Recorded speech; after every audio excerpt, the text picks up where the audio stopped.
Magandang umaga, Pilipinas. 8:26 ayon sa Philippine Standard Time. Kasama niyo si Harry Bayona para sa Panahon TV Express. Malalakas na hangin ang iniwan ni Bagyong Kedan sa extreme northern Luzon. Ang malalakas na hangin ito ay nagdudulot ng maalong mga karagatan. Kaugnay nga nilabas po ng Pag-asa ang gale warning. Ang northern seaboard ng Hilagang Luzon ay makararanas po ng maulap at maulang panahon. Aabot pong taas ng alon sa 3.4 to 4.5 meters at yan nga pong partikular na mararanasan. Diyan po yan sa Batanes, ganun din sa Calayan, sa Babuyan, sa northern coast ng Cagayan at northern coast ng Ilocos Norte.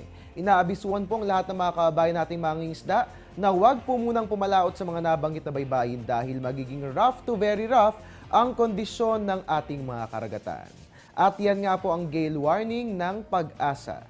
Magbabalik po ang Panahon TV Express makalipas ang isang paalala. Teng, ang package. Ma'am, sabi ng Air 21 on the road na. Ano, Teng? Ang package. Ma'am, sabi ng Air 21 na receive na. Okay, very good. Basta padala, sagot ka ng Air 21. May real-time delivery updates via text para worry-free ka. Teng, ang package, napadala mo na? Yes, ma'am, sa Air 21. Sa Air 21, sagot ko, padala mo. At mga kababayan, sa kapapasok pa lamang pong balita, naglabas po ng thunderstorm advisory ang Pag-asa.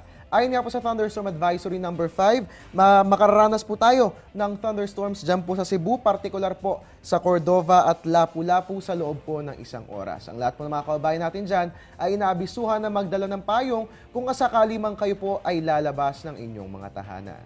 At yan nga po muna ang latest mula rito sa Pag-asa DOST. Nakasama niyo po ngayong umaga sa isang umaga ng balitaan, ang inyong weatherman Harry Bayona, nagpapaalalang tiwala lang. May tamang panahon ang bawat pagkakataon. Samahan po si Amor La Rosa mamayang hapon dahil siya na po ang inyong magiging bantay sa lagay ng ating panahon. Ito po ang Panahon TV Express kung saan walang pinipiling panahon ang pagbibigay impormasyon. Good morning.